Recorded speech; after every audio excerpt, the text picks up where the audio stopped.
Hello, everybody.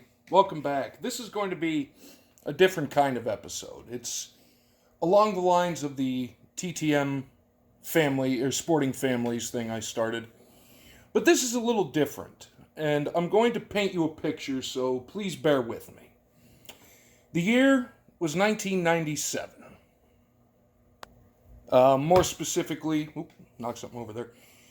November the 4th of 1997.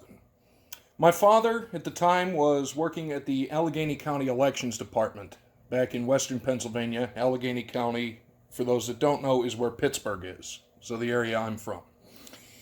And on this particular day, a man walks in, and if I recall correctly, looking to get an absentee ballot. And the man's name, for all you baseball fans, was Steve Blass. And for those of you who don't know Steve Blass, I'm going to get to that in a moment because he even predates me. His career ended in 1974, and I was only 8 years old at the time. However, he was a great pitcher for the Pirates in the 60s and 70s. Actually had a very good career. And my dad got him to sign a little piece of notebook paper for me. Sorry for the glare, but it says, "To Zach, all the best to a good Bucko fan, Steve Blass." And there's something on the back, but that's basically, I wrote the date on there so I didn't forget. Steve Blass, his career actually ran from 1964 to 1974 with the Pirates, but only 10 years because he took, or 65, he did not play in the majors. But a great pitcher, 103 wins, 76 losses, a career 3.63 ERA, 896 strikeouts. He was All-Star in 1972 and helped the Pirates in very big fashion win the 1971 World Series. I know Pirates and World Series is a little strange to think about, but the 1971 World Series against the Baltimore Orioles, in which he had a dominant performance. I'm talking 2 complete games, only allowed 7 hits and 2 runs in those 18 innings that he pitched. And actually, the final game that he pitched was the deciding Game 7. He won a complete game and helped the Pirates to win the World Series. And as far as I know, to date, he is the last NL pitcher to go a complete game in Game 7 of the World Series. And I know a complete game these days is basically like seeing a unicorn. However, after the 1971 season when they won the World Series, or actually the 1972 season, he came down with some issues, as it were. It was known then as Steve Blass disease, or as a lot of people call it now, the yips. A lot of people contribute it to the death of one of his very dear friends, Roberto Clemente, in that tragic plane crash on New Year's Day of 1972. But be that as it may, the 1973 and 1974 season, he basically lost his control and actually ended up retiring after the 1974 season due to it.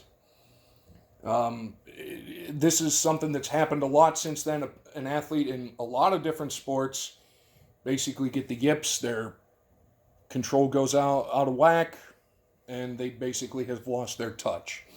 But after the 74 season, when he retired, he became a broadcaster for the Pirates up until the 2019 season. I believe he retired after that. So you're looking at a 60-year tenure, I think, or so, just with the Pirates.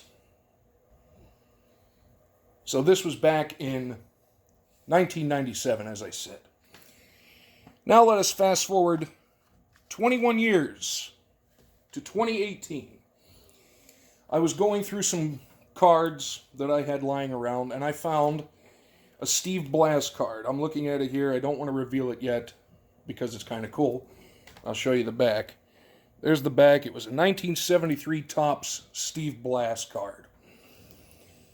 Since my dad got me this, I took it upon myself to send to Steve Blass and see if he could get him to sign it for him.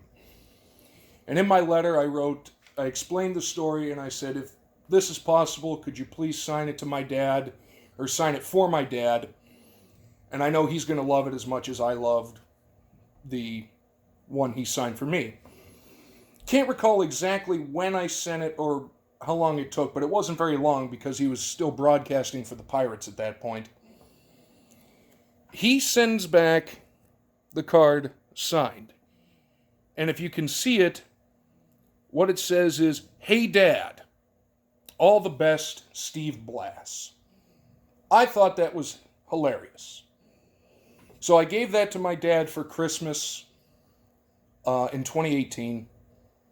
And he's loved it. I only have it because my dad and my stepmom were up this way not that long ago, and he gave it to me so I could do this. And next time I see him, which will most likely be Christmas of this year, unless something else randomly happens, I'll give it back to him. But I love little things like that because, one, if you send to anybody, they never have to sign it. But to sign it, "Hey Dad," I thought was really cool. Just a great guy, great pitcher, a very dominant pitcher back in his day. One that more people should know about. One of the inaugural members of the Pittsburgh Pirates Hall of Fame in 2019. A great broadcaster who hung it up after the 2019 season. And if you go back and look at older broadcasts, you can probably catch him doing it.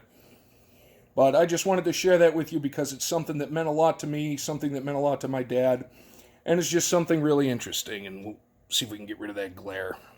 There you go. Hey, Dad. All the best. But one of the great TTM things is getting stuff for somebody else and having something cool like that happen. More to come. Hopefully you enjoyed it, and thanks a lot.